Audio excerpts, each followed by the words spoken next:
bien sûr qu'il faut lutter contre le Hamas, mais c'est comment on lutte contre le Hamas. Il n'y aura pas de solution militaire à ce conflit. Il y aura une solution politique. Et ça ne peut pas passer par une coalition internationale. Et la France, mais une coalition politique. Il s'agit, parce que quand il parle de coalition internationale comme contre l'État islamique, ça veut dire quoi?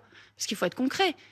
Ça voudrait dire envoyer des soldats pour aller combattre le Hamas. Donc, ça serait réinstaurer une guerre des pays de l'Occident contre les pays arabo-musulmans, peut-être alliés à la Chine et à la Russie. Ceci est une politique absolument, une escalade absolument meurtrière qu'évidemment, nous ne souhaitons pas. La France doit porter la voix de la paix. Et donc, il faut des solutions par la politique, par les relations diplomatiques et par le droit international. C'est pour ça que nous parlons de crimes de guerre perpétrés à la fois par le Hamas et par le gouvernement d'extrême droite israélien. Moi, je pense à toutes les victimes civiles. Parce que le meurtre des victimes civiles, vous savez, c'est des crimes de guerre. Et nous parlons donc de crimes de guerre. Je pense à toutes ces victimes civiles, qu'elles soient israéliennes ou palestiniennes, qu'elles soient de toutes les nationalités.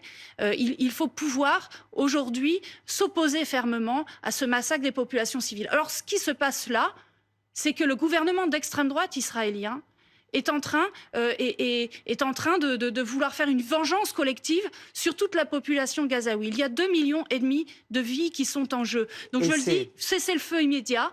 Et puis la France a trop tardé aussi à demander le respect du droit humanitaire. Il faut aussi qu'elle exige absolument un corridor humanitaire. Voilà ce qui est en jeu. Et à terme, il faut que la France reprenne son rôle diplomatique qu'elle a joué il y a 15 ans. Malheureusement, ça s'est arrêté ou affaibli depuis 15 ans.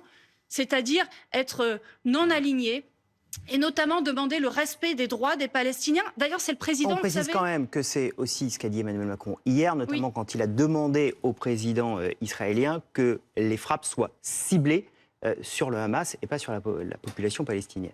C'est aussi ce qu'il a dit hier, le président de la République, si on veut être complet dans la réponse. On sait qu'aujourd'hui, il faut un cessez-le-feu immédiat, comme le demandent les Nations Unies. Voilà, on sait que c'est la solution et la libération, évidemment, des otages par le Hamas. C'est par ça qu'il faut commencer et le président Macron ne le fait pas, malheureusement.